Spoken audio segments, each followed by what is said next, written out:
ऋषभ, एक ट्रेंड सा मैं पाकिस्तान में देख रहा हूँ और वो ये है कि लोग जनरली बहुत ज़्यादा मायूस हो रहे हैं। कितना भी खुशी का मौका हो, उसके पीछे गमज़दा आप ज़रूर होते हैं। तो उन्होंने कहा कि ये इमरान खान ने ऐसा एस्टेब्लिशमेंट के साथ किया है कि अब पाकिस्तान आर्मी जो है वो प्याज और फूड टमाटर इनसिक्योरिटीज वगैरह चल रहे हैं, राइट? और दूसरा जो है वो बड़ा इंपॉर्टेंट है, वो भी कि भारत के अंदर उसके जो राहुल गांधी साहब हैं उनको डिस्क्वालीफाई कर दिया गया इंडियन पार्लियामेंट से कि क्या राहुल गांधी साहब हैं वो वहाँ के इमरान खान तो नहीं बनने जा रहे। सो आपको लग रहा है कि भारत हो पाकिस्तान हो, हम नीचे से जो है वो कुछ नहीं बदले। You cannot compare Pakistan with India on the ground reality. Iran में पहले पाकिस्तानी जो शक्ल का आदमी नजर आता है उससे आम शहरी भी पूछता है कि तुम्हारे पास वीजा है। Can you imagine? तुर्की एक ट्रेंड सा मैं पाकिस्तान में देख रहा हूँ और वो ये है कि लोग जनरली बहुत ज़्यादा मायूस हो रहे हैं। मैंने कभी इतनी तेज़ी से ये मायूसी नहीं देखी। और दूसरा जो है वो बड़ा इंपॉर्टेंट है, वो भी कि भारत के अंदर उसके जो राहुल गांधी साहब हैं उनको डिस्क्वालीफाई कर दिया गया इंडियन पार्लियामेंट से कि वो प्राइम मिनिस्टर मोदी को उन्होंने चोर के जो कौन लफ्ज़ कहा था कि क्या भारत के जो राहुल गांधी साहब हैं वो वहाँ के इमरान खान तो नहीं बनने जा रहे।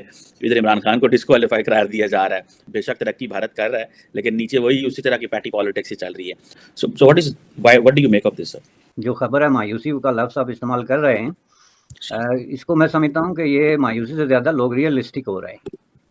चूँकि जो आपकी रूलिंग एलीट है उसने 70 साल से लोगों को अंधेरे में रखा है, उनको झूठे ख्वाब दिखाए हैं जो खुद उनको पता था कि कभी पूरे होने वाले नहीं।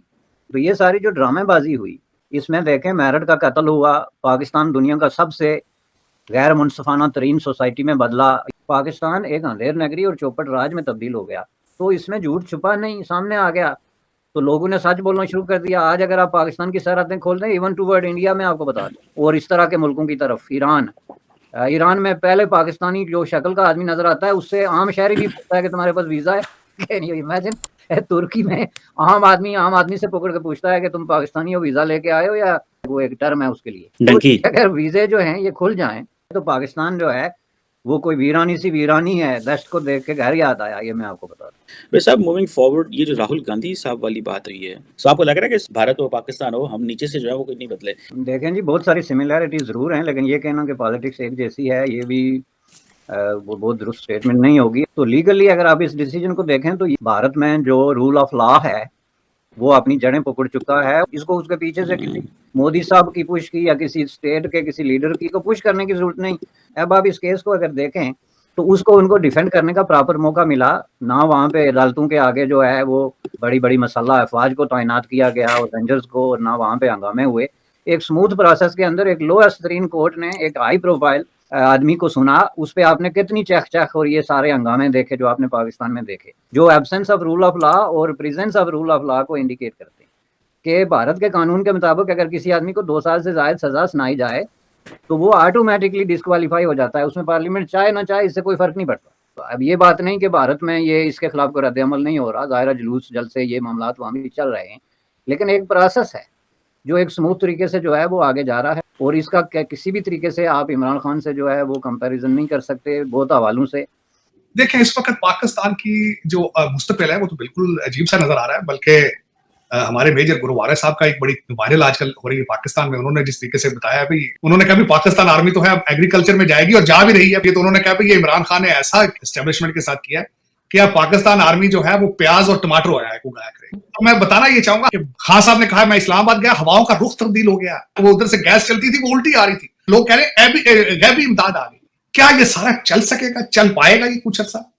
जो आपके फाइनेंशियल हालात है आपके, आपको IMF ने तो ऑलमोस्ट जवाब दे दिया। उन्होंने कहा था भाई दूसरे लोगों से लिखवा के ले आओ तो फिर हम पैसे देंगे। उन्होंने यूक्रेन को दे दिया 15.6 बिलियन, आपको जवाब दे दिया। श्रीलंका को दे दिया, आपको जवाब दे दिया। उनको तो भूल जाए आप। So it's a different reality, it's a trauma, एक किस्म की मेलंकली जो कहते हैं ना कि कितना भी खुशी का मौका हो उसके पीछे गमज़दा आप जरूर होते हैं। बिल्कुल जो पाकिस्तान का जो करंट सिचुएशन है वो अभी देखिए 100% हो गया अर्जेंटीना का इन्फ्लेशन। आज हमारा 48% हुआ है सर। तो आप आधा अर्जेंटीना बढ़ इन्फ्लेशन बढ़ रहा है, इकोनॉमीज कैन कोलैप्स, उसके अलावा फूड इनसिक्योरिटीज वगैरह चल रहे हैं, राइट?